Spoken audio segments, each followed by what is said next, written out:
Bonjour à tous. Alors, une nouvelle petite vidéo parce que on m'a plusieurs fois posé la question comment on en arrivait à prendre autant de poids et, euh, et à se laisser aller en fait. Donc, effectivement, quand on est obèse, on doit justifier de cette prise de poids parce que les gens comprennent pas qu'on puisse se laisser aller. Malheureusement, il y a plusieurs raisons à cette prise de poids et souvent je trouve que les gens regardent pas plus loin que leur bout du nez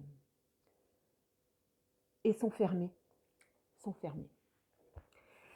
Alors moi, je vais essayer de raconter un petit peu mon parcours de cette prise de poids. Donc j'ai fait beaucoup de sport. 16 heures de sport par semaine avec tous les week-ends en compétition, enfin en compétition, pas tous les week-ends en compétition, mais les week-ends il y avait les compètes de gym, il y avait les stages de gym. Pendant les vacances, c'était gymnastique tous les jours à Chambéry-le-Haut. C'était des stages intensifs, teint l'Ermitage, etc. En fait, ma vie, ça a été gymnastique. Moi, les booms, je ne sais pas ce que c'est, j'en ai jamais fait. Hein. Voilà, moi, tout tournait autour de la gymnastique. Donc, mon corps était habitué à ce rythme.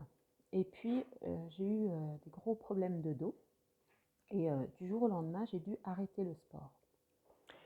Donc, pour reprendre les termes exacts j'espère qu'on entend bien, du médecin que j'ai vu à l'époque, il m'a dit, écoute cocotte, j'avais 13 ans, c'est soit tu arrêtes la gym tout de suite, soit tu es foutu à vie.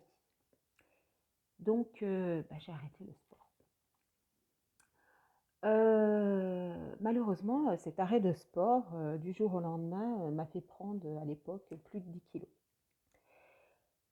Donc, je m'étais prise en main, j'ai dit, bah non, là, c'est pas possible, je vais refaire un petit peu d'exercice physique et puis reperdre ce poids. Ce que j'ai fait. Et j'ai reperdu rapidement les 10 kilos que j'avais pris. Donc ça, c'était autour des 16 ans. Et puis, euh, et puis arrivent les rencontres amoureuses. Et puis, oui, à 18 ans, j'ai connu donc mon mari. Et j'ai pris la pilule. Et cette prise de pilule m'a vraiment fait grossir. Et à l'époque, j'avais une gynéco à qui je disais, mais je prends du poids, je prends du poids. Ah, mais elle me disait, non, non, c'est vous qui mangez trop, vous avez qu'à arrêter de manger n'importe quoi, alors que j'avais rien changé à ma façon de faire. Mais j'ai pris, oui, plus de 10 kilos à l'époque en un an. Et j'ai décidé par moi-même d'arrêter. Je me suis dit, c'est de la cochonnerie, j'arrête ça. Mais les 10 kilos étaient là. Donc ça, c'est les premiers kilos qui arrivent. Et puis bon, bah, vous vous mariez et puis vous avez vos premiers enfants. Donc moi, lors de ma première grossesse, j'ai pris 23 kilos. Donc ça a été compliqué pour moi parce qu'après l'accouchement, j'ai gardé ce poids malheureusement. Alors j'en ai perdu un petit peu avec la naissance de l'enfant, mais j'ai allaité ma fille et j'étais une vraie vache laitière. Donc j'avais de quoi allaiter 3 enfants sans problème. Et du coup, j'ai repris le peu de poids que j'avais perdu à l'accouchement, je l'ai repris. Donc on en a 10 de plus depuis les 16 ans, plus plus de 20 kilos de la première grossesse, donc on est déjà à 30, n'est-ce pas? Et puis dans la foulée, j'ai eu un charmant employeur qui m'a convoqué et qui me dit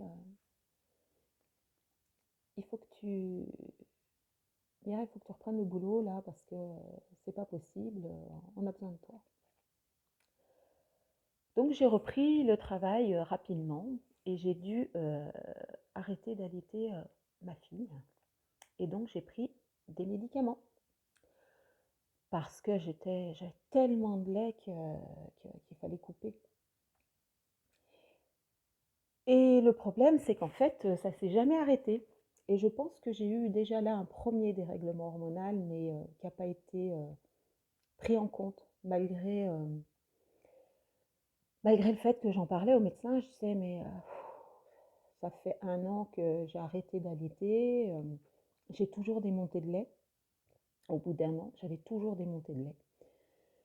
Et je sais pas, le médecin n'a pas entendu, j'en sais rien. Bref, donc je pense que j'ai eu un premier dérèglement ici, qui n'a pas été soigné. Et puis aussi, donc j'ai repris le boulot, mais au bout de 2-3 mois, mon employeur me convoque un jour et me dit bah Mireille, t'as pris trop de poids, là c'est pas possible quoi. Les patients arrêtent pas de me faire la réflexion que t'as pris beaucoup de poids, c'est pas possible. Donc j'ai fini par être licenciée pour une question physique. C'est grave quand même, hein. Ça m'a miné, vraiment ça m'a miné. Et, du coup, j'ai pris du poids. J'ai pris du poids. J'ai mis longtemps à m'en remettre et à encaisser ce coup-là. À l'époque, j'avais 23 ans. J'ai pas su me défendre. J'ai pas su me défendre. Bref, la vie continue, hein. Et puis, donc, ben, vous prenez encore 10 bons kilos, hein. Donc, j'en étais à 30, j'en suis à 40. La vie suit son cours et puis vous avez un deuxième enfant. Alors la grossesse hyper cadrée, hyper suivie, hein, j'avais pas le droit de prendre de poids évidemment, donc en plus une grossesse difficile pour ce deuxième enfant, puisque j'ai passé les 3 premiers mois couchée pour pas le perdre. Ah oui, parce que entre le premier et le deuxième, j'ai fait une fausse couche au début de mon 4e mois, que j'ai très mal vécu. C'est difficile de perdre un petit bout qui était vraiment désiré. J'étais rentrée dans ma grossesse, je finissais le 3e mois, j'entamais le 4e. Donc on est dans la grossesse, nous les femmes, à cette période. On a fait les échographies, on entend le cœur battre, enfin. J'étais dedans, et le fait de le perdre, ça m'a beaucoup perturbée. Et du coup, j'ai pris encore un peu de poids. Et puis arrive la grossesse du deuxième, donc qui est compliquée. Donc j'ai passé les 3 premiers mois couchée pour pas le perdre. Et puis les autres mois à bouger le moins possible. Voilà, il fallait vraiment que j'évite la voiture, les déplacements. J'avais pas l'alitement obligatoire, mais vraiment il fallait que je fasse très très attention. Donc j'ai pris 12 kilos pour cette deuxième grossesse. Donc nickel, hein, hyper suivi, hyper cadré. J'allais toutes les semaines à la maternité, peser, mesurer, enfin bref. Donc ça s'est bien passé. Et puis ce petit bout grandit. Et puis vous découvrez qu'il y a des petits soucis de santé. Donc ça vous met la rate au courbouillon, hein. Et puis vous faites du souci. Et puis ben, pour compenser un petit peu tous ces soucis et ce mal-être, ben, vous avez tendance à compenser avec la nourriture pour moi. Il y en a qui fument, il y en a qui se droguent, il y en a qui boivent. Moi, ça a été la nourriture. Donc, voilà, les choses avancent et puis bah, vous encaissez encore un petit peu plus de poids. Alors, ça ne veut pas dire que vous ne prenez pas soin de vous, ça ne veut pas dire que vous vous en moquez, mais il y a des choses plus importantes qui sont là dans votre vie et qu'il faut gérer prioritairement. Du coup, on on a avancé comme on a pu, hein, avec cet enfant et ses difficultés. Et puis arrive le troisième. Alors le troisième, une super grossesse, franchement les 2 doigts dans le nez. Et j'ai pris 14 kilos pour le troisième, donc c'est correct, on va dire, hein. Voilà, j'ai pas trop gardé de poids après, mais avec tout ce que j'avais encaissé avant, forcément. Voilà, le troisième arrive, et puis ben, vous êtes dans une vie de couple, de famille, il faut avancer. Et puis il faut surtout pallier aux difficultés que vous rencontrez avec votre deuxième enfant. Donc vous courez chez les médecins, faire des bilans à droite, à gauche, et puis le verdict tombe. Alors, rien de grave en soi, mais qui fait que ça bouleverse votre vie quand même. Donc on découvre que notre deuxième est dysphasique. Donc il a 2 ans, il ne parle toujours pas. Il s'exprime par des sons et avec les mains, en fait, il montrait du doigt les choses.